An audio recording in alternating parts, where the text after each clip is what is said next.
According to the San Luis Obispo County Health Agency, over 450 million people worldwide suffer from mental illness. That's 1 in 5 Americans. So today I want to review managing mental health during these very hard times.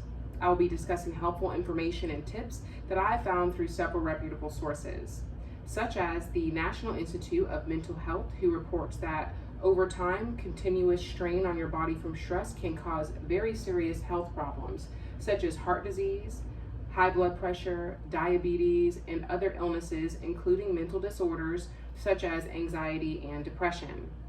My purpose of speaking with you all today is to inform you about managing mental health in these very hard COVID-19 pandemic times. I have chosen 3 topics to discuss with you today in order to do so. First, I would like to talk about the effects of stress on the mind and body. Next, I would like to discuss the benefits of exercise for the mind and body. And lastly, I'd like to talk about staying connected and coping with isolation. So let's go ahead and get into it. Stress is a natural physical and mental reaction to everyday life, which most of us experience from time to time, and some of us experience it a bit more than others. Now, stress can be beneficial to your health, but unregulated stress can be very harmful to your health, and it can cause serious mental and physical health issues. Now, the Centers for Disease Control and Prevention, aka the CDC, has stated that stress can cause the following effects: feelings of fear, anger, sadness, worry, numbness, or frustration, changes in appetite, energy, desires, and interests, difficulty concentrating and making decisions, difficulty sleeping and or experiencing nightmares, physical reactions such as headaches, body pains, stomach problems, and skin rashes, worsening of chronic health conditions, worsening of mental health conditions, and increased use of tobacco, alcohol, and substance abuse. Now, this last one is very important, especially to the audience I'm speaking with today. Increased use of tobacco, alcohol, and other substances.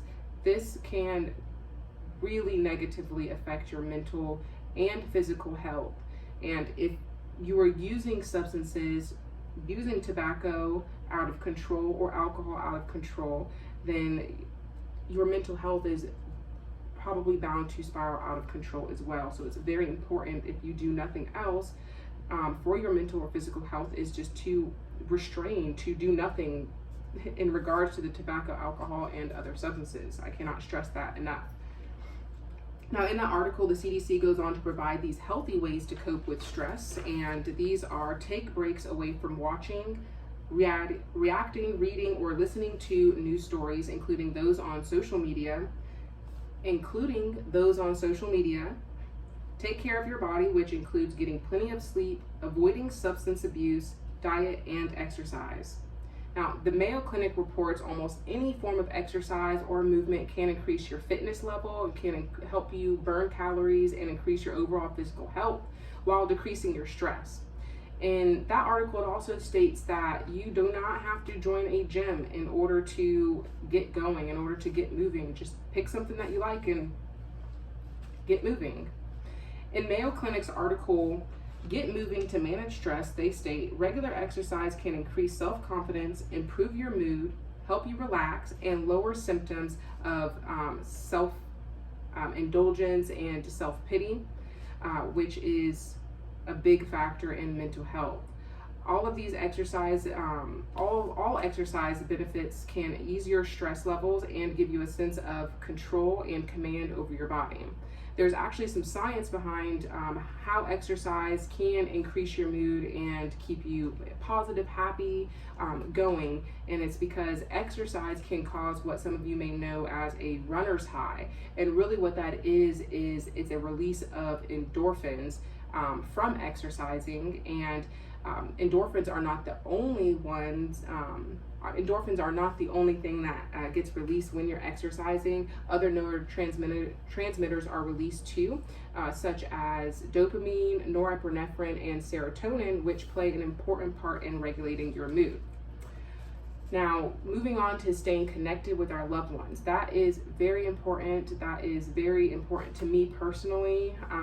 But in this time, COVID pandemic, when we are having to stay social distance from each other, staying connected has become a bit of an issue for some people. Now, thankfully, we do live in a time where we have a lot of technology and we have a lot of software available to us, such as Skype, Zoom, Snapchat, FaceTime, Duo, and I'm sure several other softwares that give us a higher level of intimacy with one another than the standard voice call or text message.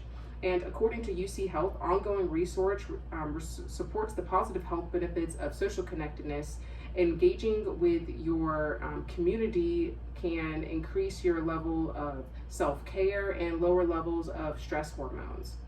Now, I'd like to read you a quote from the Dalai Lama. We human beings are social beings. We come into the world as the result of others' actions. We survive here in dependence on others. Whether we like it or not, there is hardly a moment of our lives when we do not benefit from others' activities. For this reason, it is hardly surprising that most of our happiness arises in the context of our relationships with others. The mental health crisis is ever so prevalent right now, and it is very important during this COVID pandemic times that we are taking care of our mental, physical health as well as our relationships. So I would like to leave you all with a request: love yourself and love others, love those that are close to you, because kindness does not cost a cent, and we do not know what each other are going through right now. And it's just very important to be there for one another. Also, if you are struggling or if you know anyone that is struggling, I'm going to leave a list of resources in the About Me section of this video. Please utilize them or please share them so that your community can benefit from them as well.